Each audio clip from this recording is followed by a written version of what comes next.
बच्चों, आज हम बात करते हैं नैतिक शिक्षा की। और नैतिक शिक्षा में बात करते हैं परिवार की। परिवार में सबसे पहले कौन आते हैं? हमारे माता और पिता। तो बच्चों, हमें अपने माता पिता का आभारी होना चाहिए। पता क्यों? क्योंकि वो हमें पढ़ाते हैं, लिखाते हैं और रहन सहन का समाज में ढंग सिखाते हैं।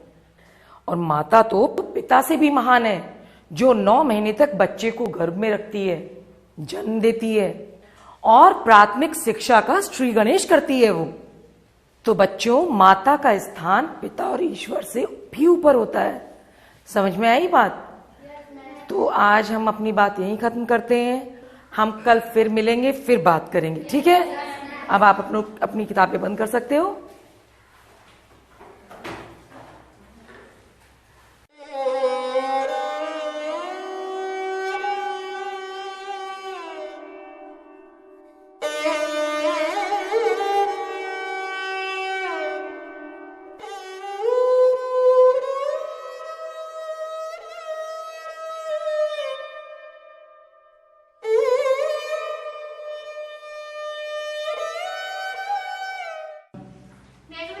काम बेटा, तुम घर नहीं गई अभी तक? मैम वो क्लास में अभी सिर्फ रोए जा रहा है।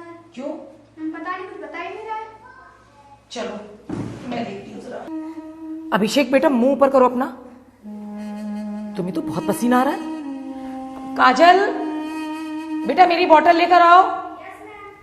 क्या बात है बेटा?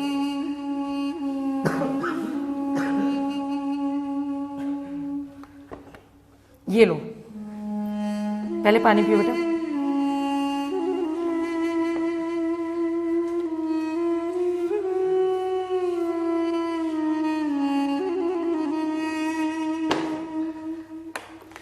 बेटा, तुम तो हमारे स्कूल के सबसे समझदार और मेधावी छात्र हो। पूरा स्टाफ तुम पर गर्व करता है। क्या हुआ? क्या बात है? मुझे बताओ।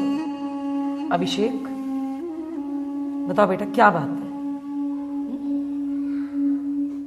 बताओ बेटा, क्या हुआ तुम्हें? तुम इतना परेशान क्यों हो?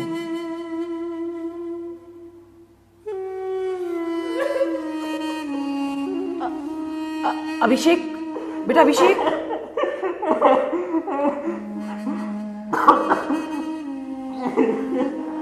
मेरी बात सुनो।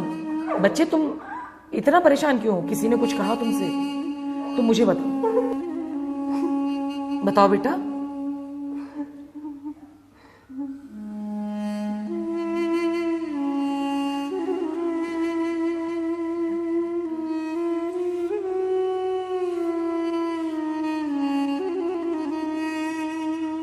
अरे ये क्या है?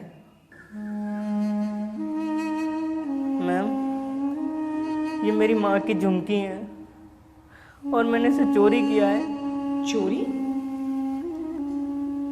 मैम, आप तो जानती हैं कि मेरे पिताजी नहीं हैं। घर में सिर्फ मैं और मेरी माँ रहती है। माँ तो सुबह काम पर चली जाती है और शाम को आती है, मगर दिन भर मैं अकेला घर में परेशान रहता हूँ। इसी दौरान गांव के कुछ बिगड़े लड़कों के बहकावे में आकर मैंने जुआ खेलना शुरू कर दिया और इसी कारण मैंने अपनी माँ की झुमकी चुरा ली। बेटा, स्कूल और माता पिता के अलावा हमारी सबसे अच्छी दोस्त होती हैं हमारी किताबें, जो हमारा आचरण और व्यवहार बदलती हैं और हमें सही मार्ग पर चलने का रास्ता बताती हैं। मैम, एक तो मैंने जब से अपनी माँ के झुमके उठाए तब से ही बहुत ज़्यादा परेशान हूँ, और आज आपके क्लास में आपके पढ़ाए हुए पाठ ने मुझे और शर्मिंदगी से भर दिया। रह रहकर अपनी माँ का परेशान चेहरा मेरे सामने आ रहा है। मुझे अपने किए पर बहुत शर्मिंदगी है। मैं अपनी माँ से माफ़ी मांगना चाहता हूँ, मगर मैं कैसे उनके सामने जाऊं? घबराओ मत, मैं हूं ना। चलो घर चलो, मैं तुम्हारे साथ चलती हूँ।